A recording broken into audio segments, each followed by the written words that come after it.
Welcome to the third video lecture in week 4 of discrete mathematics. So we continue with our study of induction. So just a quick recap of what we have done till now. We have been studying various proof techniques for proving a statement like A implies B. We have seen some tricks about how to split a problem into smaller problems, or how removing some redundant assumptions can be helpful, or how sometimes proving something harder can actually be easier. We also looked at some of the proof techniques, namely we looked at the direct proof technique where you work with A and prove B. Sometimes we go in a backward direction, namely we work with B and simplify to get something C, so that proving A implies C is easier than proving A implies B. We also saw the case study where we can split the assumptions into an odd of a finite number of them, and that in turn helps us to split the problem into AND of a finite number of subproblems. Namely, if A is equals to C or D, then A implies B is same as C implies B and D implies B. We also saw two ways of looking at the problem in different ways, namely proof by contradiction and proof by contrapositiveness. In one case, instead of proving A implies B, we end up proving that not B and A is false, and in the other case, we prove not B implies not A. For certain cases, particularly when B is of the form C or D, then the second technique, namely proof by contrapositiveness, helps. We also saw how one can disprove a statement, particularly if a statement is of the form for all x, Ax implies Bx. One can disprove it by demonstrating up x for which Ax holds but Bx doesn't hold. And this is what we called as proof by counterexample. So these are the proof techniques that are there. And we also looked at another one, which is the topic of this week, namely induction. So just in the case of the case studies where we can split up the assumptions into finite number of cases, here the assumption can be split up into an infinite number of cases. And that in turn helps to split up the problem into an infinite number of cases and AND of all of them. So the problem of A implies B can be split up into AND of infinitely many problems or subproblems. The subproblems are indexed by some parameter of the input. So the statement A implies B gets written as P1 and P2 and ... till infinity. So this is the AND of an infinite number of problems. We have seen how to split up some of the problems into this infinite number of subproblems naturally. In particular, we saw how to split up the sum of first n integers as n into n plus 1 by 2. This can be done by, instead of proving directly that for all n this is true, let's first define for pk to be the problem which says that prove that 1 to k, sum of 1 to k is k into 1, k plus 1 by 2, and then the problem can be restated as for all k, prove that the statement pk is true. Similarly, for the case problem of 11 divides 23 power n minus 1, one can write it as AND of pk's, where pk is 11 divides 23 power k minus 1. Then thirdly, we looked at the A and B inequality. Again, the same statement holds, where if you define Pk as sum of the average, the arithmetic mean of k of real numbers is greater than the geometric mean of the k real numbers, and you want to prove that for all k, the Pk is true. Now, this is the way of splitting the problem into infinitely infinitely many number of sub-problems. Now, how do we go about proving it? So, the main idea is, of course, that we first of all cannot end up proving all the sub-problems because there are infinitely many. But the idea is that we can first prove P1 is true, then we can prove that if for some k greater than or equal to 1, Pk is true, then we can prove that Pk plus 1 is true. And this will in turn help us to prove Pn is true for all n.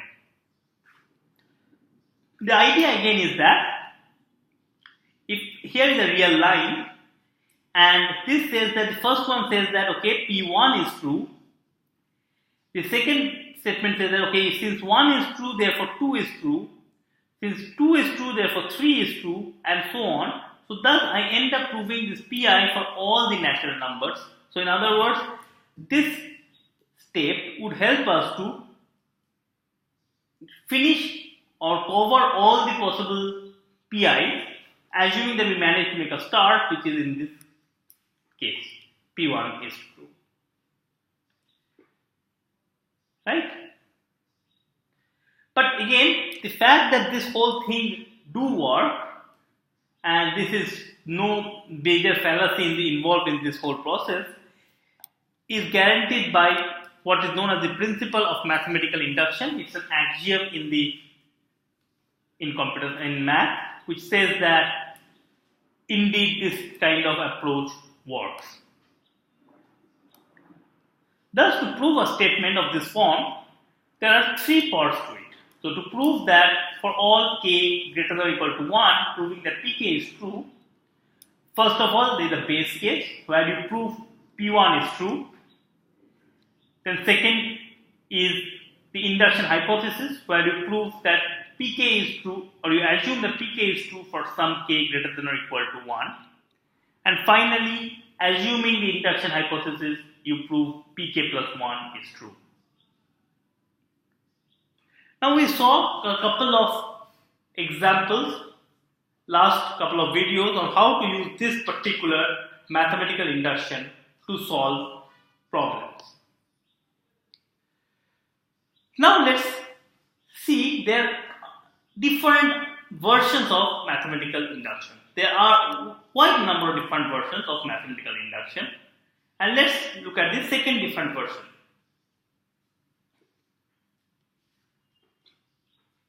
So the second different version is like instead of, so till now we have looked at a problem which are of the form for all k greater than or equal to 1, Pk is true. But now instead of this 1, if I replace it with any other integer r, then what happens?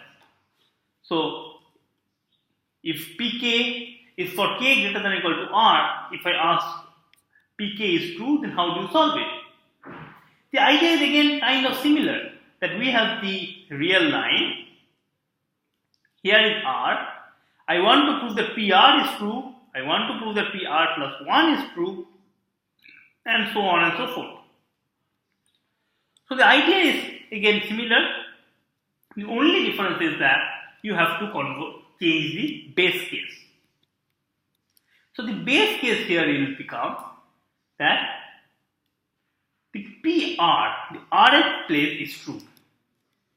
And of course the induction hypothesis is that Pk is true for some k greater than or equal to R.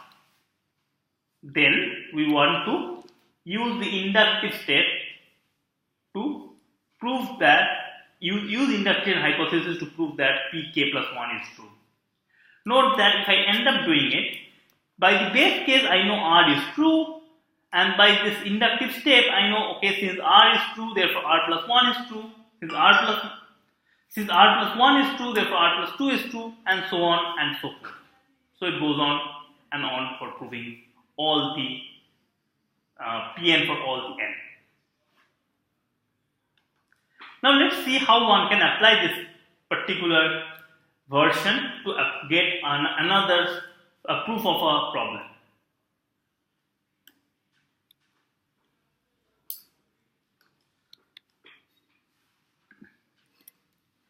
So consider this problem. For all n greater than or equal to 5, 2 power n is greater than n square.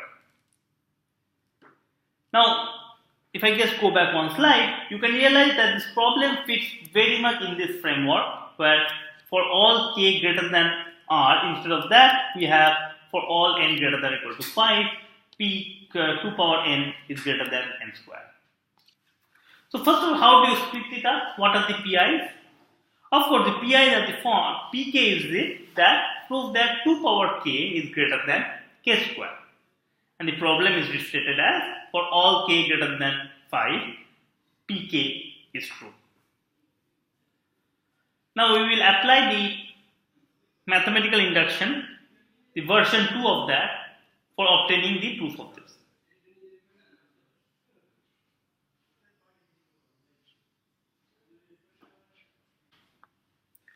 Okay, so what all things we have to prove for that? So first of all, we have to prove the base case, namely P5 is true. We have the induction hypothesis, which says that for all k or for some k, pk is true, and then using that, assuming pk is true, prove that pk plus 1 is true. Once you get it in this form, it should be a standard straightforward proof from now on. So let's just put everything in perspective by plugging in what are the statements of pk, p plus 1 and p5. So the base case is to prove 2 power 5 is greater than 5 square.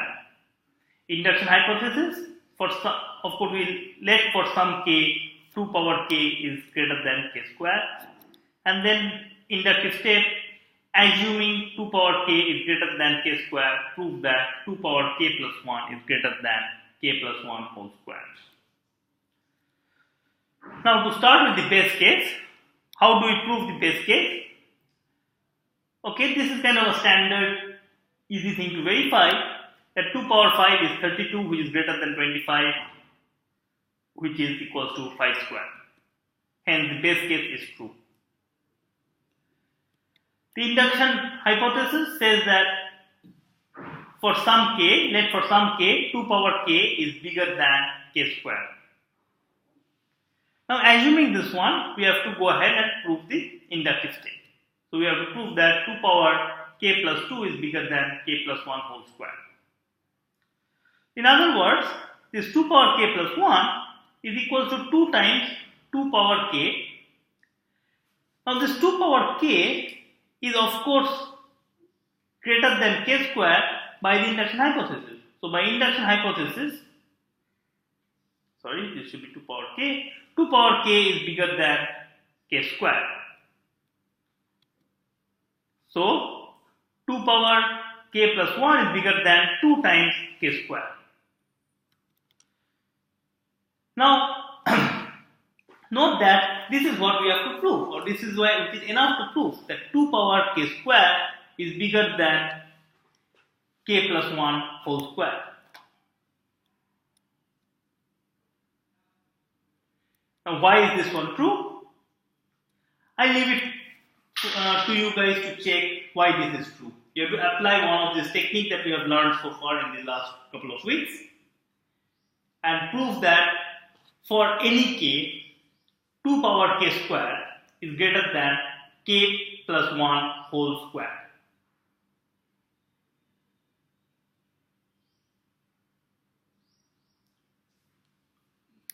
Right? And thus we will be getting that 2 power k plus 1 is greater than k plus 1 whole square. Now the things to note here is that, first of all, here the induction hypothesis or principle of mathematical induction helps to solve this problem by converting it to some very simple three-step process. First of all, base case, have the right induction hypothesis, and then use it to prove the inductive step. Proving the inductive step is many times quite simple, straightforward proof for which one of the standard proof techniques, namely direct proofs or proof by contradiction or case studies, will work. Now, as I pointed out, that the base case is very important. One thing to note is that in this case, this inductive step, once you get a proof of this 2k square is greater than k plus 1 whole square, you can get that the inductive step will work for any k greater than or equal to 2. Actually, greater than or equal to 3. For any k greater than or equal to 3. This is true.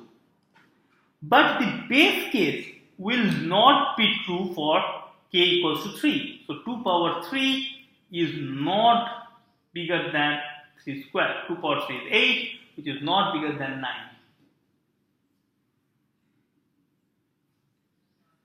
So, although the inductive step might not need the case that k is bigger than 5, all it needs is k is bigger than 3, but since the base case cannot hold for k equal to 3, our proof cannot solve it for k equals greater than or equal to 3. So in other words, what I am trying to say is that the base case is a very important place. Just proving inductive step and inductive hypothesis will not give you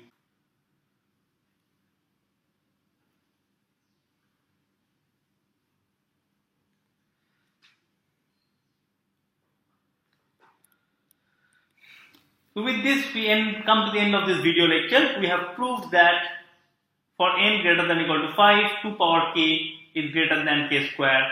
We have used a new version of the mathematical induction to prove that 2k is greater than 2 power k is greater than k square for k greater than or equal to 5. In the next video lecture, we will be looking at some more versions of the mathematical induction. Thank you.